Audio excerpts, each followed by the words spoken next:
아마 이 자리에 스포츠 좋아하시는 분들 있으실 겁니다.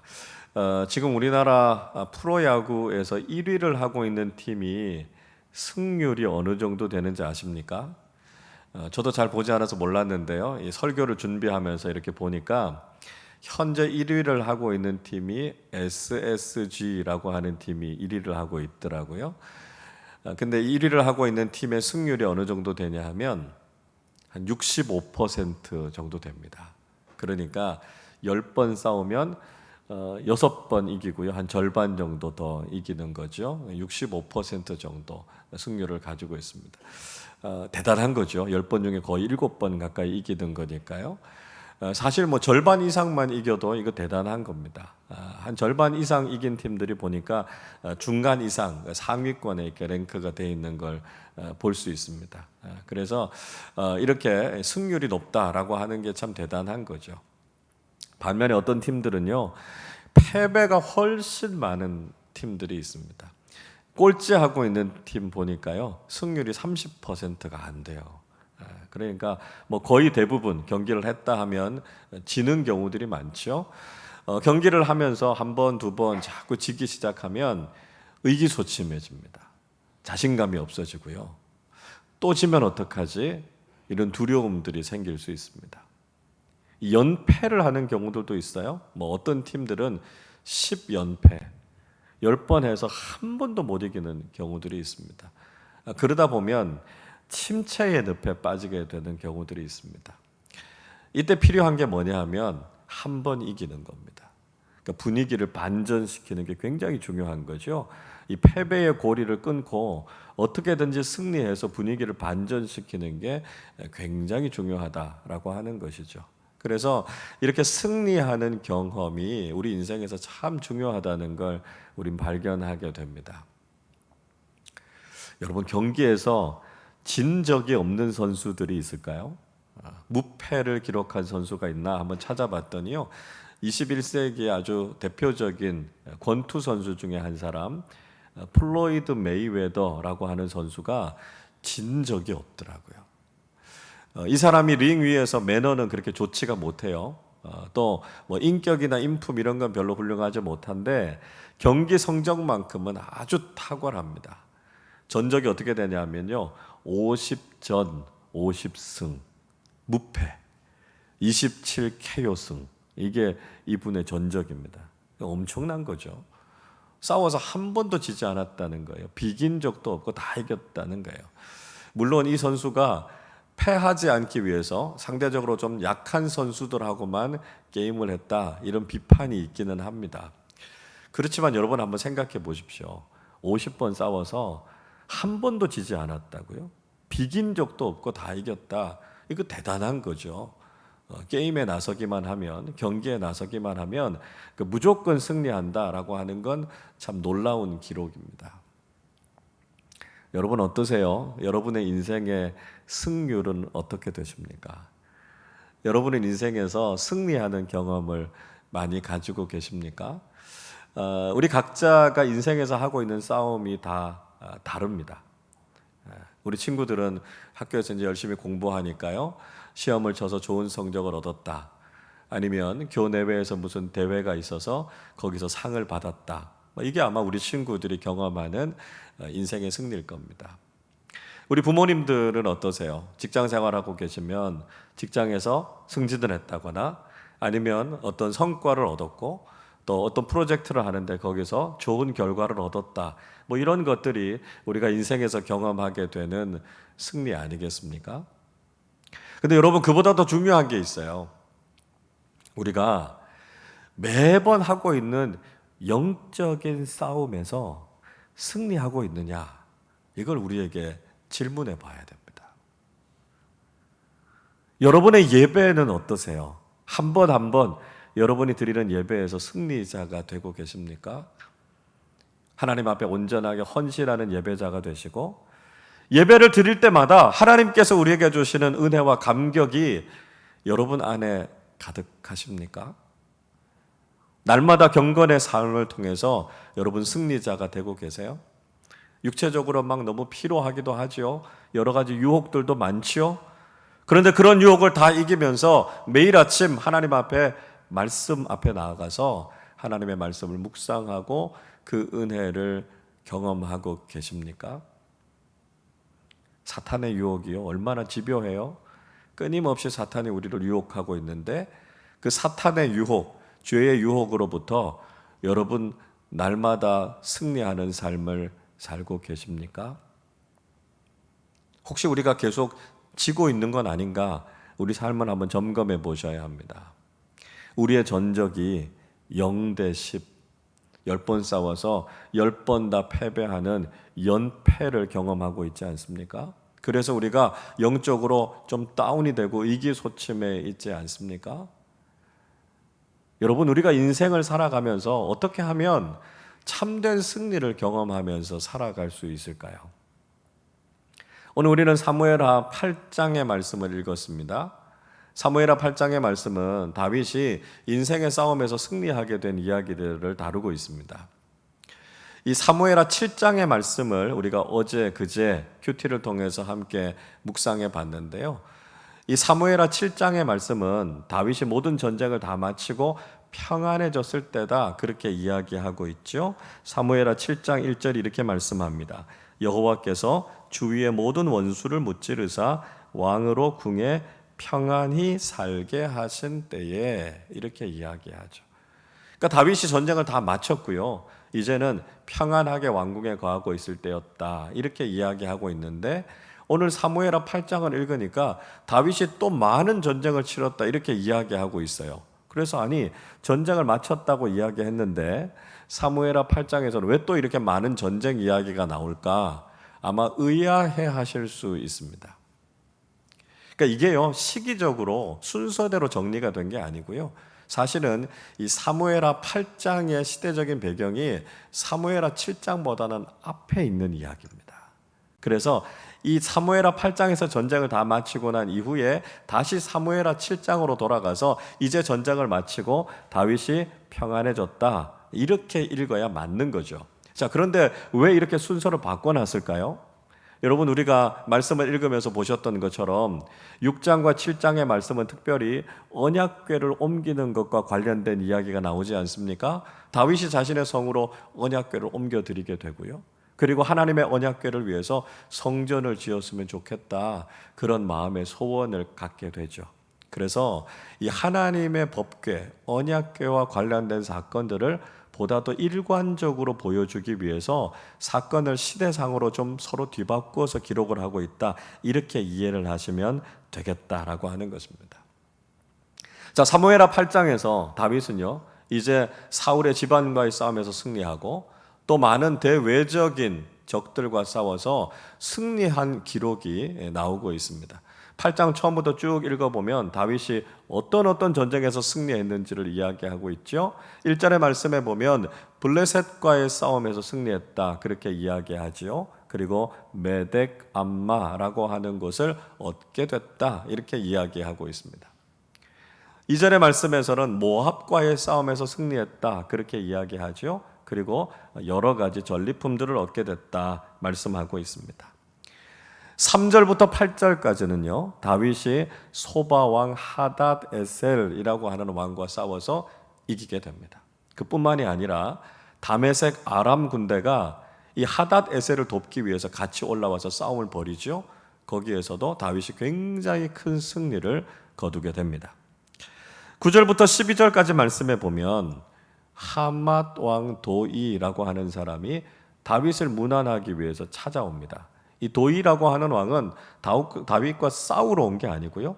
다윗에게 예물을 주기 위해서 온 겁니다. 왜냐하면 아까 앞에서 나왔던 이 소바 왕 하닷 에셀이라고 하는 왕과 이 하맛 왕 도이라고 하는 사람이 전쟁을 하고 있었거든요. 그런데 그 과정 중에 다윗이 하닷 에셀과 싸워서 이기니까요. 이 하맛 왕 도이의 입장에서는 얼마나 고마웠겠어요. 그래서 자신의 아들 요람을 통해서 금그릇, 은그릇, 놋그릇 뭐 이런 여러 예물들을 가지고 다윗에게 감사의 인사를 한 겁니다. 그리고 오늘 읽었던 13절, 14절의 말씀에서 다윗이 소금 골짜기에서 에돔 사람들과 싸워서 승리하게 됐다 이렇게 이야기하고 있습니다. 소금 골짜기라고 하는 곳, 아마도 사해 주변에 있었던 골짜기였던 것 같습니다. 사해가 소금 염도가 굉장히 높지 않습니까? 그러니까 그쪽 골짜기에서 에돔 사람과 싸워서 역시 대승을 거두게 되죠. 18,000명을 죽였다, 이렇게 이야기하고 있습니다. 그러니까 다윗이 가는 곳마다 연전연승하게 됐다, 이렇게 이야기하고 있죠. 그래서 오늘 본문 앞쪽에 있는 6절에서 이렇게 말씀하지요. 다윗이 다메섹 아람의 수비대를 두매 아람 사람이 다윗의 종이 되어 조공을 바치니라. 다윗이 어디로 가든지 여호와께서 이기게 하시니라 말씀하고 있습니다. 그러니까 다윗이 승리를 경험했다 이야기하고 있죠. 자, 오늘 14절 말씀도 우리가 읽었었는데요. 14절도 이렇게 이야기하죠. 다윗이 에돔의 수비대를 두되 온 에돔의 수비대를 두니 에돔 사람이 다 다윗의 종이 되니라. 다윗이 어디로 가든지 여호와께서 이기게 하셨더라 말씀하고 있습니다. 그러니까 다윗이 계속해서 연전연승하고 있었다. 싸우는 그 싸움들마다 승리하게 됐다, 이렇게 이야기하고 있습니다. 자, 우리는 여기서 한 가지 질문해 봐야 되죠. 왜 다윗이 싸움에 나갈 때마다 승리할 수 있었을까요? 다윗의 군대가 굉장히 강하고 최신 무기를 많이 가지고 있었기 때문일까요? 다윗의 군대가 숫자도 많고 강해서 싸움에 나갈 때마다 승리했겠습니까? 물론 그럴 수도 있었을 겁니다. 그러나 우리가 앞에서 살펴봤던 것처럼 인간적인 방법으로 매번 승리한다라고 하는 것, 그렇게 쉬운 이야기가 아닙니다. 1위 하고 있는 팀도요, 70% 승률을 갖기가 쉽지 않다는 거예요. 어쩌다가 패하지 않는 선수가 있기는 하지만 그런 사람들은 한 사람 나올까 말까 한 것이고요. 대부분의 사람들은 패배를 경험하게 됩니다. 어떤 경우는 이기는 것보다 지는 것이 더 많은 경우들도 있죠. 아무리 잘하는 선수들이라도요, 전성기가 지나게 되면 계속해서 패배하다가 쓸쓸하게 그 무대를 떠나게 되는 것을 볼 수 있지 않습니까? 그러니까 인간적인 방법만 가지고는 우리가 이런 절대적인 승리를 경험할 수 없다라고 하는 것이죠. 다윗도요, 인간적인 방법으로 이런 승리를 경험했던 것이 아니었다라고 하는 겁니다. 오히려 더 나아가서 다윗은 인간적인 방법으로 이런 승리를 이어가는 것을 거부했습니다. 4절의 말씀을 보면 아까 말씀드렸던 것처럼 하닷 에셀과의 전쟁에서 다윗이 큰 승리를 거두게 되지 않습니까? 보병 1,700명, 마병 1,700명, 보병 2만 명이나 되는 엄청난 군대와 싸워서 이기게 됩니다. 그런데요, 다윗이 이상한 행동을 하나 합니다. 병거를 끌 만한 말 100마리만 남기고 나머지 말은요, 힘줄을 다 끊어버렸어요. 발에 힘줄을 끊어버리면 어떻게 됩니까? 말이 제대로 달리지 못하는 거죠. 병거를 끌지 못하게 되는 겁니다. 마병 1,700명을 무찔렀으니까 아마 다윗이 적어도 1,700마리 이상의 말을 얻었을 겁니다. 병거를 끌려면 말이 다 있어야 되지 않겠습니까? 또 지휘관들이 끄는 병거는요, 말이 한 마리가 끄는 게 아니라 2마리, 3마리, 여러 마리 끄는 병거들도 있었을 겁니다. 그러니까 지금 다윗은요, 최소한 1,700마리 이상의 말을 얻은 겁니다. 당시의 말이라고 하는 것은 굉장히 중요한 전쟁 무기였습니다. 그러니까 최신의 무기였고요, 꼭 있어야 되는 군수품이었다라고 하는 것이죠. 그러니까 요즘 말로 하면 전투기를 얻는 것과 같을 정도로 전력에 있어서 굉장히 중요한 게 바로 이 말들이었습니다. 그런데도 불구하고 다윗이 나머지 말들의 발의 힘줄을 다 끊어버렸다라고 하는 것이죠. 이게 보여주는 게 뭘까요? 무엇보다 중요한 것은 다윗이 하나님의 말씀에 순종했다는 것입니다. 모세가요, 신명기 17장의 말씀을 쓰면서 왕들에게 주고 있는 교훈에 대해서 이야기합니다. 신명기 17장 16절은 이렇게 말씀해요. 그는 병마를 많이 두지 말 것이요 병마를 많이 얻으려고 그 백성을 애굽으로 돌아가게 하지 말 것이니 이는 여호와께서 너희에게 이르시기를 너희가 이후에는 그 길로 다시 돌아가지 말 것이라 하셨음이며 이야기하고 있습니다. 자, 왕들에게 어떤 말씀을 주고 있느냐 하면 왕들이 병마, 말을 더 많이 얻으려고 주변에 말을 많이 두지 말고요. 그 말을 얻기 위해서 애굽으로 내려가지 말라. 이렇게 이야기하고 있습니다. 그러니까 인간적으로 세상적으로 강해지기 위해서 주변에 그런 것들을 많이 두려고 하지 말고 그것을 얻기 위해서 세상적인 방법을 의지하지 말라. 이렇게 말씀하고 있습니다.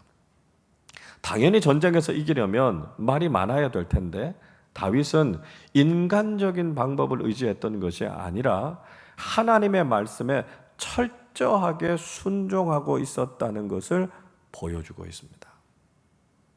그리고 더 중요한 것은요, 다윗의 인생에 승리를 주신 분은 하나님이시다라고 하는 것을 그가 고백하고 있는 겁니다. 그 다윗은요, 자신이 싸움을 잘해서 이긴 것도 아니고요, 자신에게 병마가 많았기 때문에, 자신이 가지고 있는 군사력이 강했기 때문에 승리한 것이 아니라 하나님께서 나와 함께 하셨기 때문에 승리했다라고 하는 것을 분명히 고백하고 있습니다. 다윗이 이전에 골리앗과의 싸움에서도 이렇게 고백하지 않았습니까? 사무엘상 17장 47절에서 이렇게 말씀합니다. 또 여호와의 구원하심이 칼과 창에 있지 아니함을 이 무리에게 알게 하리라. 전쟁은 여호와께 속한 것인즉 그가 너희를 우리 손에 넘기시리라 말씀합니다. 승리는요, 칼과 창에 달려있는 것이 아니라는 것입니다. 인간적으로 강하다고 해서 승리하는 것이 아니라 하나님께 이 모든 싸움이 속해 있기 때문에 하나님께서 함께 하시면 승리하게 된다라고 하는 것이 다윗의 고백이었습니다. 여러분, 우리가 삶을 살아가는 동안 연전연승, 절대 승리를 경험할 수 있는 비결이 뭘까요? 우리가 인간적으로 강하기 때문에요? 우리가 잘 준비했기 때문에요? 아니요. 하나님께서 우리와 함께 하신다면 우리는 언제 어디에서 그 어떤 싸움을 한다 할지라도 승리하게 된다는 것이죠.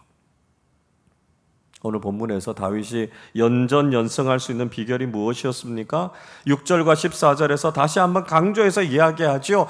여호와께서 이기게 하시니라 말씀하죠.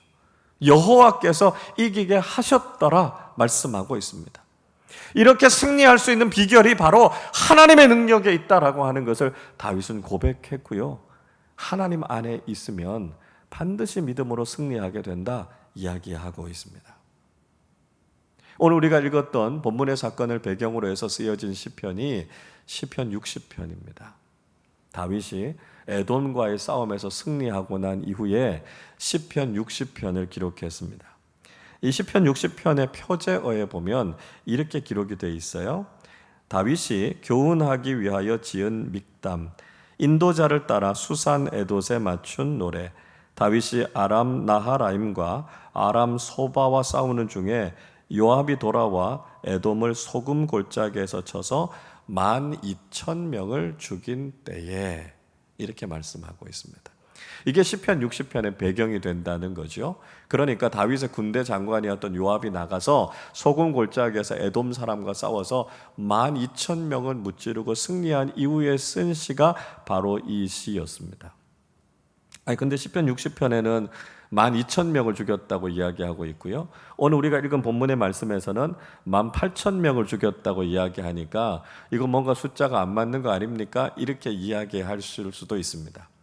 그런데요, 아마 에돔 사람들의 죽었던 숫자는 18,000명이었던 것 같아요. 그리고 이 전쟁에서 요압 장군이 나가서 싸워서 승리하고 죽인 사람들의 숫자는 12,000명이었던 것 같습니다. 자, 근데 중요한 것은 숫자가 중요한 게 아니에요. 이 시편을 통해서 다윗이 이야기하고 있는 것은 이 승리가 인간적인 방법을 통해서 온 것이 아니라 하나님께서 승리를 주신 것이다 라고 하는 것을 고백하고 있다는 것입니다. 시편 60편 11절 12절은 이렇게 말씀합니다. 우리를 도와 대적을 치게 하소서. 사람의 구원은 헛됨이니이다. 우리가 하나님을 의지하고 용감하게 행하리니 그는 우리의 대적을 밟으실 이심이로다 말씀하고 있습니다. 사람의 구원은 헛되다는 거예요. 우리가 강하다고 자랑하는 거 그거 아무 의미가 없다는 거예요. 사람이 아무리 강하다 하다 할지라도 인간적인 방법으로는 결국 우리가 패배할 수밖에 없다는 거죠. 그러나 만군의 여호와 하나님, 강하시고 전능하신 하나님을 의지하면 하나님께서 우리를 담대하게 하신다고요. 우리에게 용기를 주신다고요. 그래서 그 하나님과 함께 나아가면 그 어떤 인생의 싸움에서도 승리할 수 있다는 것이죠. 우리는 연약하지만 하나님께서 우리의 손을 들어주시면 우리는 우리의 삶에서 놀라운 승리를 경험하게 된다는 것입니다. 여러분, 10월 한 달을 살아가는 동안 하나님께서 우리에게 주시는 이 놀라운 승리를 경험하실 수 있기를 바랍니다. 우리가 인생의 많은 싸움들을 경험하게 될 텐데요, 하나님께서 우리와 함께 하셔서 연전연승하는 절대 승리의 은혜를 경험하실 수 있기를 바랍니다. 우리의 힘만으로는 힘들어요. 우리의 힘만으로는 이기기 어렵습니다. 그러나 하나님께서 우리와 함께 하시기 때문에 우리가 담대함을 얻고 용기를 얻고 믿음으로 나아가서 승리하는 우리 모두가 되실 수 있기를 바랍니다. 오늘 우리는 말씀을 통해서 절대 승리의 비결이 어디 있는지를 깨닫게 됩니다. 우리가 인간적으로 강해진다고 해서 승리하는 것이 아니라 우리의 삶의 자리들마다 하나님께서 함께 하시고 하나님께서 우리의 인생을 이끌어 주실 때 우리는 승리하는 믿음의 삶을 살아가게 된다는 것이죠. 이 한 달 우리 아름다운 교회 모든 가족들이 믿음의 길을 걸어가는 동안 하나님께서 주시는 놀라운 승리를 경험하시고 하나님께 영광을 돌리고 하나님 안에서 기쁨과 감사가 넘쳐나는 귀한 삶을 살아가시기를 주님의 이름으로 축원합니다.